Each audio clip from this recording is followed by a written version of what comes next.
Stammer liga permanentemente o arsenal nuclear do Reino Unido a Washington. As armas nucleares da Grã-Bretanha agora dependem para sempre de cientistas militares dos Estados Unidos depois que um tratado transatlântico foi discretamente reescrito. O Partido Trabalhista reforçou o relacionamento especial com Washington a concordar em tornar o arsenal nuclear britânico permanentemente dependente dos Estados Unidos. Em uma de suas primeiras, mas pouco notadas medidas de política externa, o Partido Trabalhista alterou o Acordo de Defesa Mútua de 1958 da era Eisenhower, que é crucial para o sistema de mísseis nucleares Trident da Grã-Bretanha. As autoridades eliminaram a cláusula de expiração de longa data que exigia que o projeto fosse renovado a cada 10 anos. Todas as referências a uma data de expiração foram removidas para tornar a totalidade do MDA duradoura, garantindo a cooperação contínua com os Estados Unidos, de acordo com o memorando assinado pelo secretário de Defesa John Heller. Kate Hudson, da campanha pelo desarmamento nuclear, disse ao Declassified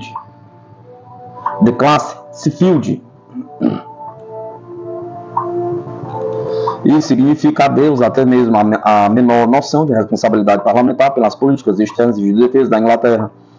Ele acrescentou que, pelo menos nominalmente, o parlamento teve a oportunidade de uma vez por década de debater e reconsiderar o papel dos Estados Unidos no programa nuclear inglês. Esta emenda, introduzida da forma mais antidemocrática pelo governo, em um momento que será perdida no recesso na temporada de conferências partidárias, erradicará essas oportunidades. Isso não deve ficar sem contestação. A mudança foi acordada por altos funcionários ingleses e americanos em 25 de julho, 3 semanas depois de que Starmer se tornar primeiro-ministro da Inglaterra. Isso ocorre enquanto Starmer descreve as armas nucleares da Inglaterra como a base da defesa do país, em meio a preocupações sobre possíveis ameaças ao futuro MDA se Donald Trump reconquistar a Casa Branca.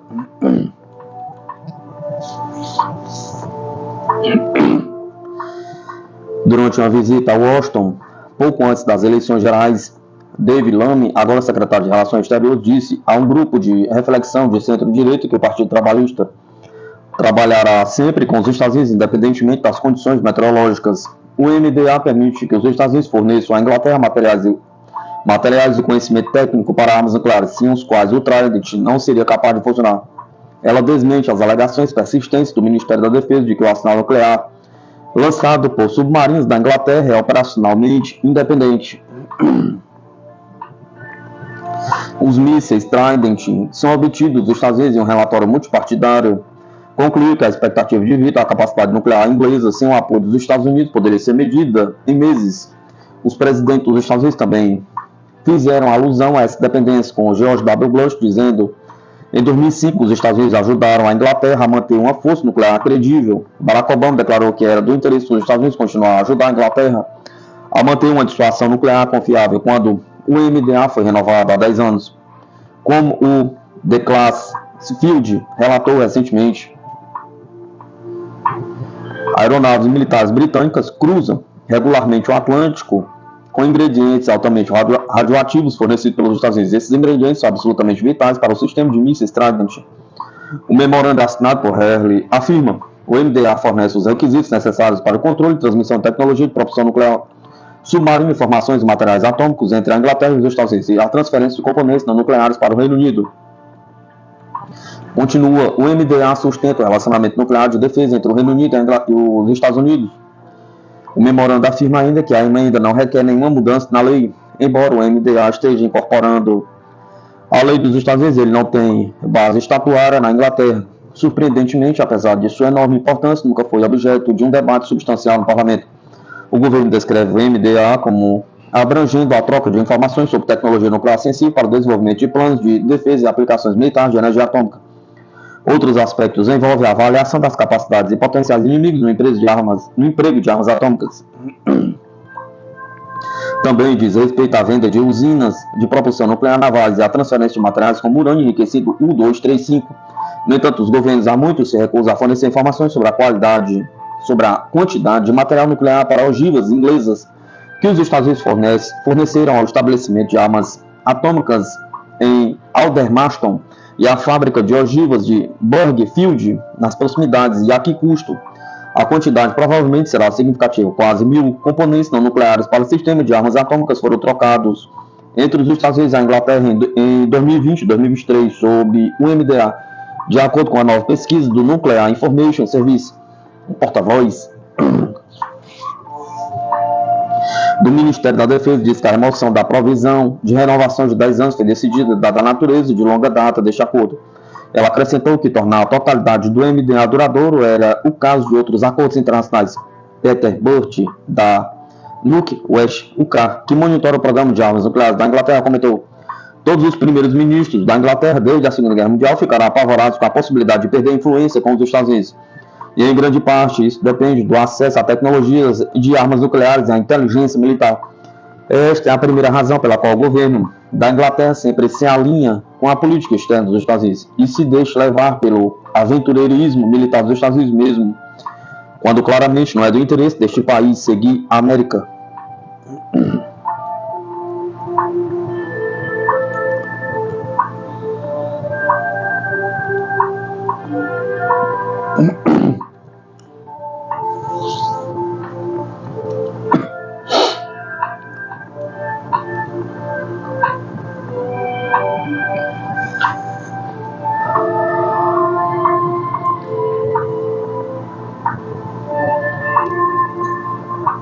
Concedida a segunda licença de construção do primeiro submarino nuclear convencionalmente armado do Brasil. O país tem vantagem única junto com a China e a Rússia.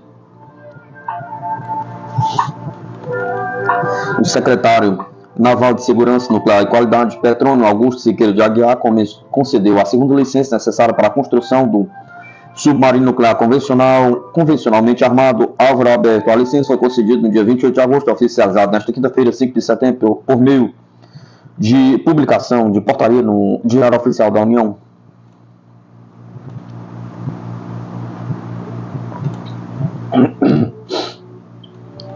Na portaria, o almirante de esquadra argumenta que foram demonstrados todos os documentos necessários que atestam o atendimento das exigências, incluindo o relatório preliminar de análise de segurança, e que todo o comitê técnico assessor de referida secretaria se manifestou favoravelmente à segunda licença em reunião realizada no dia 9 de agosto. O documento também deixa claro que a abrangência de autorização se limita ao escopo declarado em nota técnica e que a licença pode ser suspensa se as exigências não continuarem sendo atendidas. Mesmo com a recente corte de verbas, que inevitavelmente deve afetar o ProSub, a Força Naval prevê o lançamento ao mar do Álvaro Alberto em 2029 e início das operações em 2033. No dia 12 de junho foi alcançado um marco importante na construção da embarcação, o primeiro corte de chapa do casco residente, considerando fundamental para a construção das cavernas de uma das seções do equipamento. Alexandre Rabelo de Faria, diretor-geral de Desenvolvimento Nuclear e Tecnológico da Marinha, já deixou claro em audiência pública do Congresso que o Brasil é um ator importantíssimo no tema da energia nuclear, uma vez que, além de ter reserva de urânio, também tem conhecimento e tecnologia para processá-lo e transformá-los em combustível. Só 3 países têm essas vantagens: a China, a Rússia e o Brasil. Essa capacidade brasileira, inclusive, passou a ser alvo de especulações estrangeiras. Recentemente, um artigo publicado pela Universidade de Georgetown, nos Estados Unidos, insinua que o verdadeiro objetivo do projeto brasileiro pode ser o desenvolvimento de armas nucleares. O artigo aponta que o início da construção, marcado pelo corte de chapa realizado pela Marinha do Brasil, passou despercebido pela comunidade internacional e compara os esforços do Brasil aos da Austrália, um projeto similar, insinuando que o país verde e amarelo pode ter intenções além do uso civil de energia nuclear.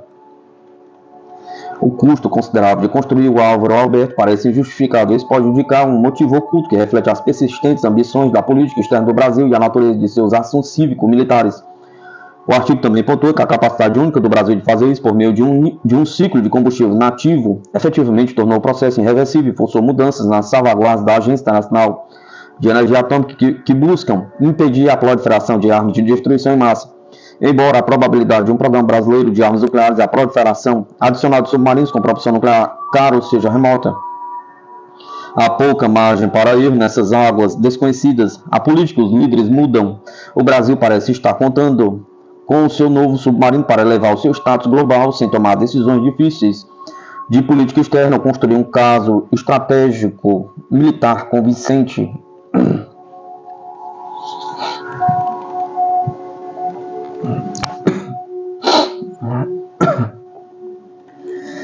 Marinha do Brasil e os Emirados Árabes Unidos fortalecem o setor de defesa com um míssil de alta precisão antinavio Mansup, que promete revolucionar o poderio naval brasileiro. O grupo EDG, líder global em tecnologia avançada de defesa, assinou um acordo estratégico com a Marinha do Brasil para concluir o desenvolvimento do míssil antinavio nacional de superfície Mansup até o final de 2025. Esse projeto será realizado em conjunto com a estatal de Abu Dhabi, representando um marco importante para a defesa naval brasileira e fortalecendo a colaboração entre o Brasil e os Emirados Árabes Unidos no setor de defesa. O Mansup, desenvolvido pela CIAT, empresa brasileira especializada em armas inteligentes, é um míssil de alta precisão destinado a proteger e fortalecer a Marinha do Brasil. O acordo firmado também prevê a utilização dos dados técnicos e da tecnologia do Mansup para o desenvolvimento do Mansup Air, uma versão de alcance estendido que promete elevar ainda mais a capacidade de defesa do país. Essa cooperação entre o grupo EDG e a CIAT garante que o Mansup seja entregue a tempo de ser integrado nas novas fragatas da classe Tamandaré, reforçando o poderio naval brasileiro. Além disso, o projeto abrange desde a construção de navios de novas fábricas até a criação de oportunidades de emprego, impactando positivamente a economia nacional e promovendo o crescimento da indústria de defesa do Brasil. O acordo com a Marinha do Brasil representa uma expansão significativa para o grupo EDG, que tem se destacado como um dos principais players globais no desenvolvimento de tecnologia de defesa. Para Rodrigo Torres, diretor financeiro do grupo EDG, essa colaboração não se limita ao desenvolvimento de mísseis. Ela afirma que o projeto já resultou na criação de novas fábricas e empregos, o que fortalece a base industrial e impulsiona a economia do Brasil e dos Emirados Árabes Unidos. Torres também destacou que essa parceria promove a inovação no setor de defesa, ao mesmo tempo que melhora as capacidades navais brasileiras e árabes. Estamos empolgados com o avanço dessa colaboração, além de expandir nossa família de sistemas de mísseis. Esse programa fortalece as marinhas do Brasil e dos Emirados Árabes Unidos, gerando resultados significativos para ambos os países, afirmou Torres. O foco dessa parceria é garantir que o Brasil continue na vanguarda das tecnologias de defesa, especialmente em um momento em que as ameaças marítimas estão em constante evolução. O Mansup e o Mansup Air prometem aumentar a capacidade de defesa naval do Brasil, proporcionando maior segurança nas águas territoriais e reforçando a soberania do país.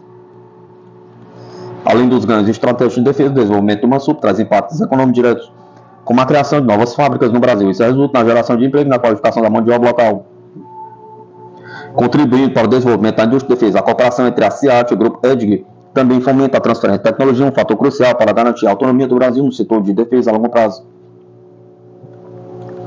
O projeto Mansup está alinhado com os objetivos do governo brasileiro de fortalecer a indústria nacional de defesa, posicionando o país como importante ator no mercado global de tecnologia militar.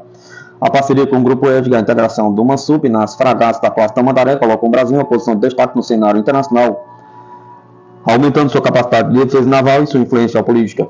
Por fim, essa colaboração reforça a importância de investimentos contínuos em inovação tecnológica, garantindo que o Brasil e os Emirados Árabes Unidos permaneçam na vanguarda da indústria de defesa, prontos para enfrentar os desafios futuros com soluções robustas e eficazes.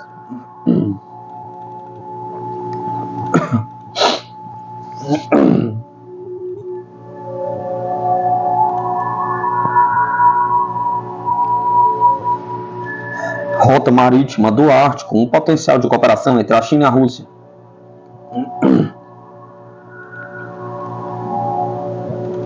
A colaboração entre Pequim e Moscou na rota marítima do norte no Ártico tem implicações importantes para o comércio entre ambas as nações e para as economias da Ásia Oriental e da Europa. É o que afirma a editorial do jornal oficial chinês Global Times, baseado em um estudo de geopolítica e econômica realizado na Rússia e publicado nesta quinta-feira, 5 de novembro de 2024. Um relatório conjunto do Instituto da China e da Ásia Contemporânea da Academia Russa de Ciências do Centro Nacional Russo de Coordenação para a Cooperação Empresarial Internacional concluiu recentemente que as empresas chinesas estão explorando ativamente a rota do Mar do Norte. O grande interesse das companhias marítimas chinesas na rota marítima do Norte reflete a sua procura de novas oportunidades de negócio também. É um bom presságio para o potencial de cooperação entre a China e a Rússia no transporte marítimo do Ártico até este material. A Global Times explica que esta nova rota marítima do Ártico é fundamental, pois é considerada a rota marítima mais curta que liga a Europa à Ásia, razão pela qual oferece múltiplas vantagens, como tempos de navegação reduzidos e custos de navegação mais baixos. Na verdade, a Rússia já está trabalhando em vários projetos para o desenvolvimento do Ártico e a construção de rotas. Um exemplo é que, segundo a agência de notícias chinesa Xinhua, Moscou aprovou um plano de desenvolvimento de 13 anos para sua rota marítima no norte, que inclui a construção de mais de 50 quebra-gelos e navios da classe Gelo o estabelecimento de postos, terminais e centros de resgate de emergência, bem como a implantação de uma constelação de satélites orbitais.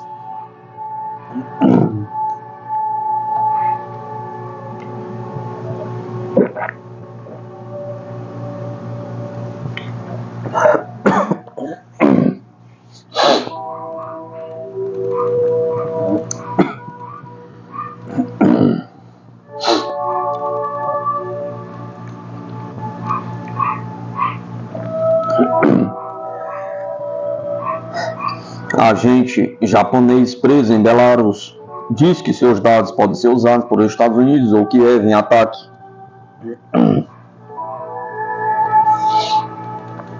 O agente japonês Masatoshi Nakanishi, preso na cidade de Bielorrússia de Gomel, diz que seus dados podem ser usados pela Ucrânia ou pelos Estados Unidos para um possível ataque com mísseis contra o país.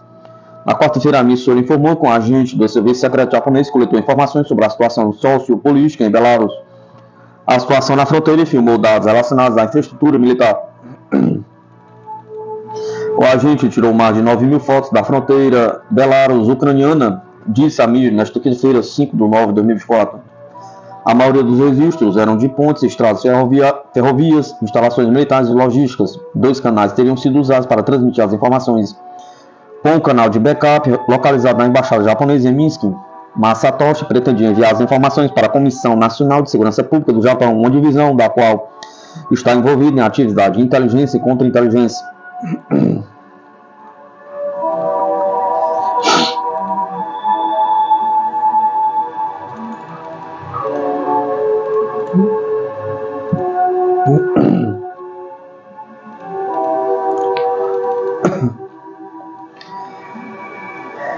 Potencial bomba atômica sul-coreana demarcaria linha divisória intransponível entre as Coreias.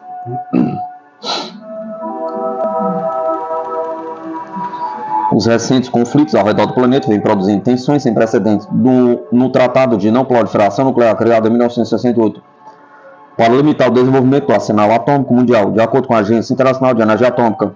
Essas tensões incluem a Coreia do Sul, que recentemente tem tido cada vez mais adeptos entre a população ao desenvolvimento de armas atômicas.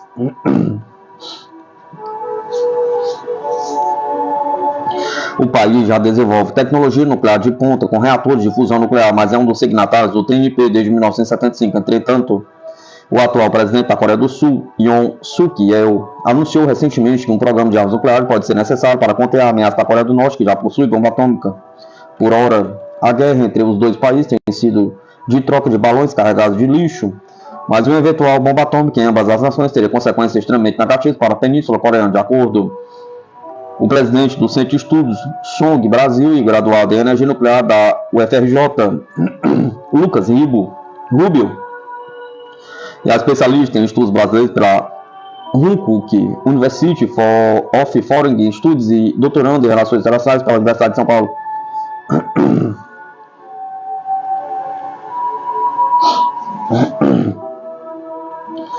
Eles citaram como um dos motivos para a maior aceitação da sociedade sul-coreana a nuclearização do país e a perda de confiança com o antigo aliado dos Estados Unidos. Existe certo temor por parte dos sul-coreanos de que em uma situação de guerra na Península Coreana os Estados Unidos não sejam suficientes ou capazes de responder à altura ou no momento oportuno, ou que a Coreia do Norte, que é detentora de armas nucleares e termonucleares, uma determinada posição no jogo geoestratégico que para os Estados Unidos não seja interessante desenvolver um ataque, deixa o caminho aberto para a Coreia do Norte atacar nuclearmente a Coreia do Sul, comentou. A especialista em relações internacionais acrescentou que os sul-coreanos também veem os Estados Unidos pouco envolvidos militarmente em conflitos regionais e locais, como entre a Rússia, a Ucrânia e Israel e Hamas. Os Estados Unidos praticamente nunca usaram suas armas nucleares desde 1945. Então, usá-las para proteger Seul, mesmo com a possibilidade de o próprio território dos Estados Unidos também ser atacado pelo norte, levanta dúvida. A possível vitória do candidato republicano para presidente dos Estados Unidos, Donald Trump, também pode ser um fator de temor para a Coreia do Sul, restou Kim, ao lembrar que o ex-presidente já declarou que retiraria tropas do país asiático e cobraria por serviço de segurança. O atual governo de direita, com posicionamento radical anti-Coreia do Norte, é outro fator que encoraja a discussão, segundo os entrevistados.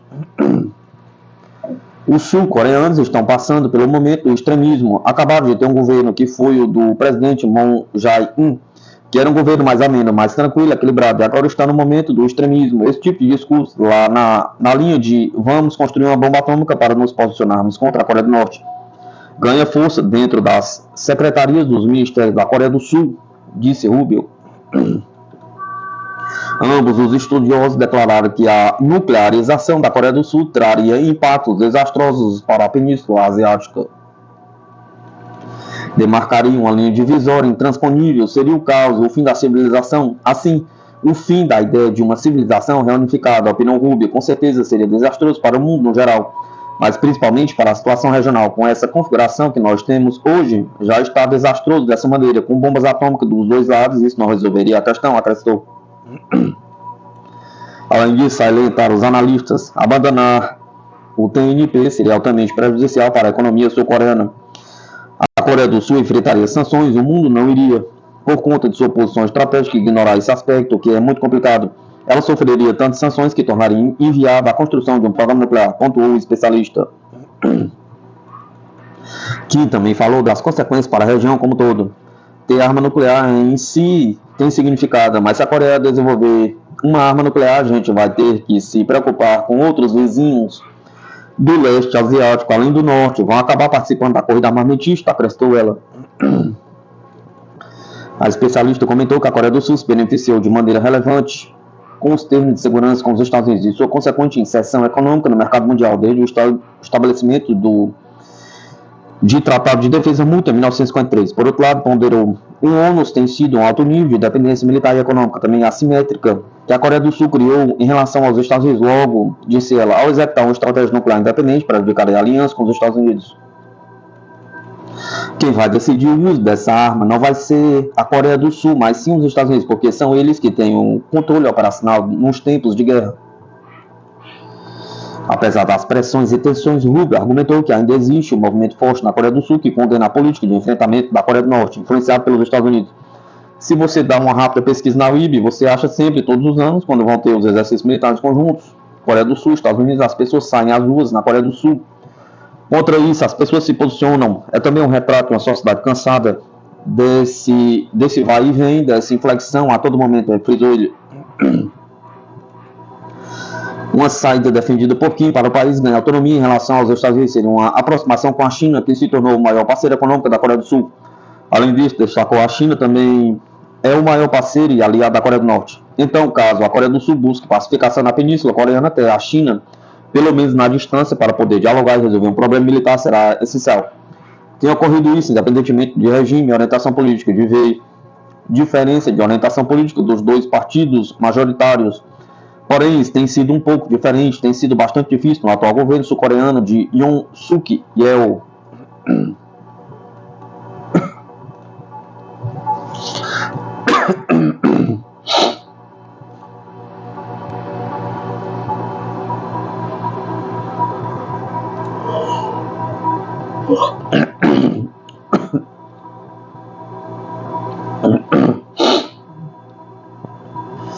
Não aos submarinos nucleares tóxicos. Embora o público tenha sido mantido em grande parte no escuro sobre a aquisição de submarinos movidos a energia nuclear pelo AUKUS, algumas novas informações vieram à tona em torno do projeto de lei de segurança de energia nuclear naval australiano de 2023, que um comitê do Senado está agora analisando. Esse projeto de lei declara duas áreas como zonas nucleares, Garden Island, na Austrália Ocidental, e Osborne Naval Shipyard, na Austrália do Sul.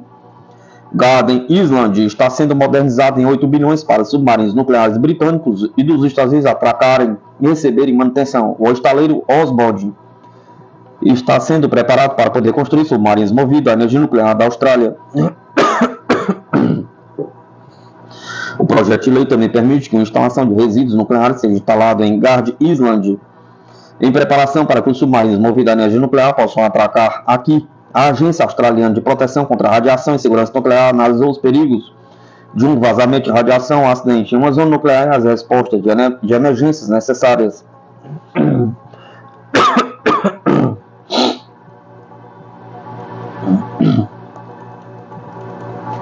No que a Arpasan.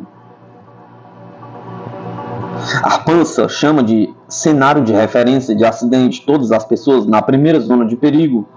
600 metros ao redor do local do acidente serão evacuados e receberiam comprimido de iodo para reduzir a probabilidade de câncer de tireoide. Na zona 2,8 km ao redor do local do acidente, todos os trabalhadores e moradores locais poderiam ser obrigados a evacuar. Com crianças sendo obrigados a tomar comprimido de iodo, todos eles poderiam ser obrigados a comparecer a um centro de descontaminação para tratamento médico. Como o vento pode espalhar radiação tóxica, a zona 3 é definida como se estendendo além de 2,8 km, possivelmente até 15 km, dependendo da força e direção do vento, e nesta zona os moradores também podem enfrentar riscos de radiação. A pesquisa do cientista Dr. David Noonan ajudou a lançar luz sobre essas questões importantes. A Arpansa define a exposição máxima de radiação para um civil em 1 milisievert. Embora sob seu cenário de acidente, a exposição pode ser legalmente aumentada para 50 millisieverts, 50 vezes mais. A Arpansa vai além, descrevendo o cenário de um acidente catastrófico no qual voluntários serão solicitados a ajudar a controlar o desastre, sabendo que poderiam ser expostos a uma intensidade de radiação de 500 millisieverts, um sério risco à sua saúde. O projeto de lei de segurança de energia nuclear naval australiano de 2023 declara Garden Island e Osborne como zonas nucleares onde até mesmo as decisões da Arpansa sobre radiação máxima e mínima podem ser anuladas por uma autoridade de segurança militar. Não está claro se esta autoridade aplicará os mesmos padrões de segurança contra a radiação da Arpasan ou optará por algo menos rigoroso. O projeto de lei abrange atividades regulamentadas em armazenamento e descarte de resíduos nucleares nas instalações de álcools nessas zonas nucleares, com Garden Island designada como área de gerenciamento de resíduos nucleares para resíduos nucleares de baixo nível.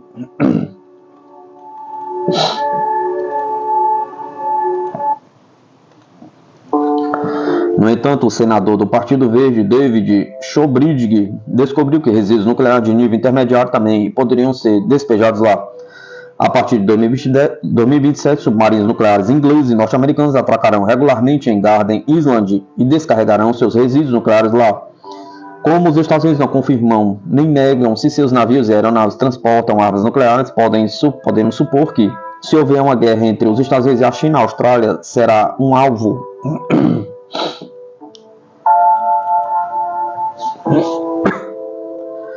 Os moradores que vivem perto de Garden Island e do Osborne Shipyard não foram avisados sobre a análise de risco, as respostas de emergência da Arpasan no caso de um vazamento de radiação nuclear ou acidente. Eles não tiveram a oportunidade de fazer perguntas ou levantar oposição.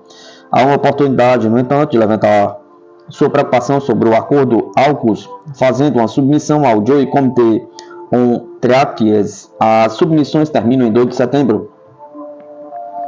Inicialmente, o governo propôs um porto e uma instalação de manutenção para submarinos nucleares do Pacto AUKUS na costa leste, Port Kembla e Newcastle foram listados como possibilidades, mas uma forte resistência de sindicalistas e comunidades em ambos os lugares parece ter tido um impacto. A Mobilize Against AUKUS End War iniciou uma petição eletrônica para a Assembleia Legislativa de NSW, que está aberta para todos os moradores de NSW assinarem em 31 de outubro. A petição exige que a Assembleia Legislativa de NSW aprove leis para garantir que não haja bases submarinas nucleares em NSW, que nenhum resíduo nuclear seja armazenado ou descartado em NSW, que nenhuma visita de embarcações com propulsão nuclear ou embarcações ou aeronaves com capacidade para armas nucleares de qualquer país seja permitido nos portos ou campos de aviação de NSW. A Conferência Nacional do IPAN em Borloo-Pet, de 4 a 6 de outubro, discutirá essas e outras prioridades da campanha. Como os principais partidos demonstram subserviência inquestionável aos Estados Unidos, precisamos de um movimento unido, amplo e poderoso para impedir essa corrida precipitada para a catástrofe.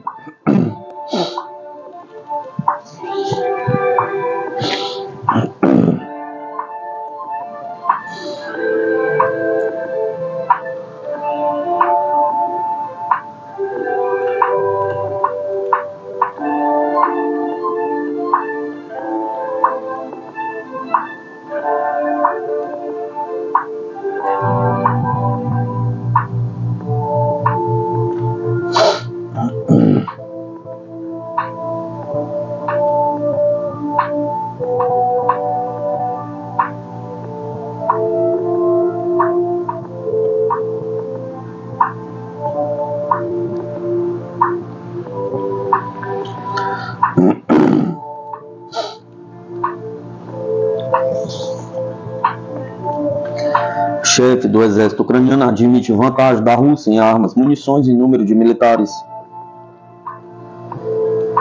O comandante-chefe do exército da Ucrânia, Alexander Syrskyi, admitiu nesta quinta-feira, 5 de novembro de 2024, que as forças armadas russas estão em vantagem em termos de armas, munições e pessoal. A declaração ocorreu após uma inspeção na linha de frente dos combates em meio à operação militar especial.